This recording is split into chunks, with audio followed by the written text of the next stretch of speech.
Chainlink has had a very impressive rally over the past couple of months, up over 140%, and there is another bullish catalyst for this altcoin as Chainlink Staking version 0.2 is being released to the public soon. Now, will this cause a supply shock for Chainlink? We're going to cover that in today's video and also talk about Quant gateway staking, which was teased over a year ago and has not yet come to fruition. You can expect to hear about all this and more in today's episode of the Everything Crypto Show. Now, before we hop into today's episode, just a friendly reminder that I am not a financial advisor, nor do I offer financial advice on YouTube. I am simply here for your crypto news and entertainment purposes. And if you do find these videos informative or entertaining, please consider hitting that sub and like button and turning the notification bell on, and I do appreciate all of the support on the channel. So in today's video, we're going to talk about Chainlink. This is a project we do cover pretty frequently on the channel, mainly because they have been getting a ton of adoption from institutions, including Swift and a dozen other central banks. And, you know, if these institutions do end up using the different products the Chainlink ecosystem does have to offer, like their price feeds, their oracles, as well as the cross-chain interoperability protocol, this could lead to a lot of demand for the Link token itself, and the Link token appears like it will be becoming more of a scarce commodity in the near future as Chainlink Staking version 0.2 has officially been announced. So at the moment, they're actually giving existing version 0.1 stakeholders kind of like guaranteed access to migrate their staked Link and rewards to version 0.2 during the priority migration. And then after this week has passed by, they are going to be opening this up to the public, and this is going to be capped at 40.8 million Link. So at the moment, this is the way that Link staking works, and what it's basically doing is actually securing the data feed for the ETH to USD pair. So this is what Chainlink, this was one of their biggest features, if not their biggest in the last bull run, is that Chainlink was more of like a price oracle, and they have quickly kind of moved away from that and began to offer other products, most notably, I think, the cross-chain interoperability protocol. So you can basically see here that Link is being staked to help secure this data feed. You can see the node operators here, including some pretty big names like Dutch Telecom, right? This was announced, I believe it was like a couple of months ago, that Dutch Telecom would actually be validator for the Chainlink ecosystem. They are also validating for Polygon and some smaller caps like Aleph Zero, to my knowledge. So now what they're looking to do is actually kind of take this Chainlink staking and help use it to secure more of their initiatives. So at the moment, it says here the initial beta version of Link staking was released, consisting of 25 mil Link staking pool that supported the crypto economic security of the ETH USD data feed on Ethereum. So similarly to how you stake a coin like Ethereum to validate transactions on the network, you are basically staking your Link to help support the security of these data feeds. And let's go ahead and scroll down here. Yeah, so now Chainlink Staking version 0.2 is on track to launch later this year in Q4 with an initial expanded pool size of 45 mil. And basically, they are looking to kind of use this to help support more of the products that Chainlink actually has. So here's a pretty good image for Chainlink, right? So here are the stakers. They are staking that Link to support the Chainlink network, the multiple dApps that are actually using the Chainlink price oracles. Here you have blockchains that are using Chainlink Scale. You have the dApps using Chainlink Build, and you can basically see here how the stakers are helping support the multiple use cases for Chainlink itself. And here is more of the parameters for Chainlink Staking version 0.2. So total pool size 45 mil. Community staker allotment is at 40.8 mil of that. Node operator staker allotment is 4.125 mil. Community staker minimum, staker maximums, all of that information is there for you if you do want to pause the video and check it out. So phase 1, priority migration. Phase 2 is early access. Phase 3 is general access. And early access starts on December 7th. General access starts on December 11th. So here's the big part, right? You can see here that for this first contract, they only need that 25 mil Chainlink to actually secure the ETH to USD price feed. Now, what they say here is that while version 0.2 will launch with support for ETH to USD data feed on Ethereum with similar alerting conditions to version 0.1, future iterative upgrades to staking can include the expansion of CHAINLINK staking to secure additional Oracle services, for example, the CCIP, by adding new alerting condition modules.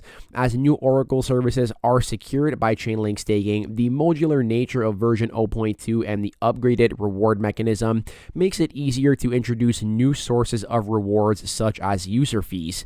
And they are also expanding the pool up to 45 mil, representing an 80% increase from the pool cap. And this would account for over 8% of the current circulating supply of Link, which at the moment comes in at 556 mil. Now, keep in mind, there is a total supply of 1 billion Link in circulation, which means that about 45% still has to be dumped on the public markets. That definitely is something to be aware of when it does come to the tokenomics, is that Chainlink currently sports a market cap of 8 billion, but a fully diluted market cap of 14.5 billion, and that's because there is still about 43.5% of tokens that basically are 44.5% that are yet to be released to the public, to the foundation.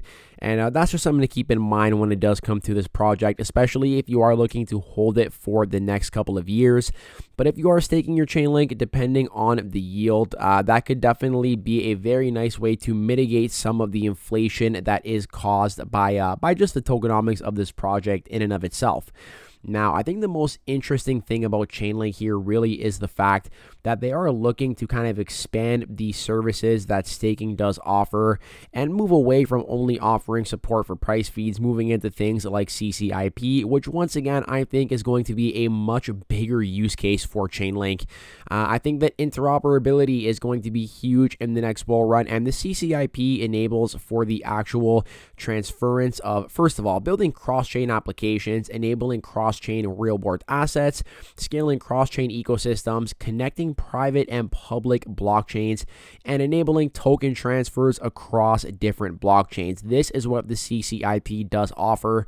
And another use case for the cross-chain interoperability protocol is that every transaction that takes place using the CCIP actually burns a little bit of Link, as it is the gas token for CCIP transactions.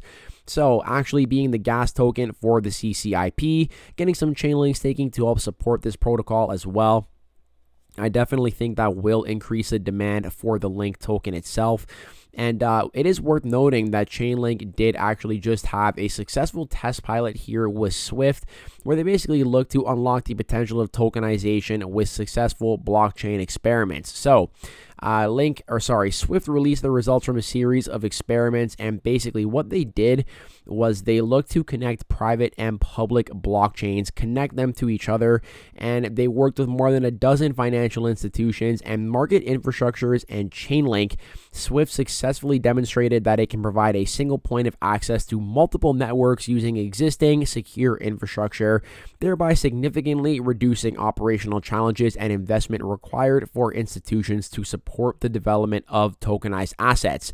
So even Swift is bullish on Chainlink, and they collaborated here with several major financial institutions, including the Australia and New Zealand Banking Group, BNP Paribas, BNY Mellon, Citigroup, Clearstream, Euroclear, Lloyds Banking Group, Six Digital Exchange, and the Depository Trust and Clearing Corporation. And it's confirmed here in the article that Chainlink was used as an enterprise abstraction layer to securely connect the Swift network to the Ethereum Sepolia network, while the CCIP enabled complete interoperability between the source and destination blockchains. So definitely very big there for Chainlink. I mean, I think this paragraph says a lot. In addition to demonstrating that existing Swift infrastructure can provide a secure, scalable way for financial institutions to connect to multiple types of blockchains, they advanced understanding around the technical and business requirements for interacting with business and public blockchains as well. Business most likely meaning private blockchains like JP Morgan's Onyx chain, and connecting it to a public blockchain. So last thing I do kind of want to talk about here is the actual quant staking. Okay, actually, you know what? We're going to talk about the Link token first. Let's do one one token at a time. So when it comes to Chainlink, as we said, it's had a pretty nice run up here, a very nice run up actually of about 151%. And if we actually go from the bottom here, which was at about $4.96, it is up about 190%. Now let's go ahead and zoom out, take a look at an all-time chart here for Chainlink, and you can see that we clearly broke out of this massive consolidation range that Link did have. And we said this before Link broke out of this range. We said the longer the base, the more it melts face. Effectively, you know, just kind of making the point that the more time Link spent in this range, the more sellers get exhausted, the more Link does have the chance of seeing an explosive breakout, as hypothetically speaking, all sellers would have been exhausted here while Link was consolidating for over 520 days.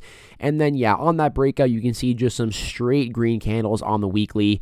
And now that we have broken out of that zone, some sellers have stepped back in. So definitely keeping an eye on Chainlink and mainly wanting to see if it can hold this area here at about $13 there if the buyers do step in. That's what I will be looking for when it comes to the Link token. Now, I want to talk about Quant real quick. And the reason I want to talk about this is because we spoke about gateway staking here. It was announced, rather teased by their CEO. This was a while back, right? Like I want to say maybe a year ago at this point almost. And basically the whole theory here is that gateways, it says right here, if you own gateways and you run on this network, when you process transactions, you get paid in QNT. Very similar to, you know, Ethereum staking, to Chainlink staking like we just discussed. And from time to time, I do get a question about whether or not I actually think that quant staking is going to come. And to be honest, guys, I'm not really betting on it happening, okay? I mean, it's been discussed previously, but it hasn't really been confirmed by any means. And honestly, I think the quant staking is something that retail probably wants a lot more than institutions. I think that if quant is going to focus on the institutional side of things and kind of put staking on the back burner, I personally am okay with that, okay? I don't invest in quant for the staking. I don't own quant because I want to generate passive income. I personally like quant because of that 14.88 mil supply, making it even more scarce than Bitcoin, okay? And that's what I'm looking for when it comes to quant. I'm not really looking to make passive income on it. I like this project because of its scarcity, because most of its supply is already in circulation, which means there is not a lot of dilution coming in the future. So, you know, in that regard, I am completely okay with actually not getting any quant gateway staking as long as they continue working with institutions and driving the demand for the token itself. So, you know, on that note, let me know in the comments what you think about the Link token and the Quant token. I hope you all enjoyed the content in today's video. I hope you all stay happy, safe, and healthy, and I hope to catch you in the next one. Peace out for now.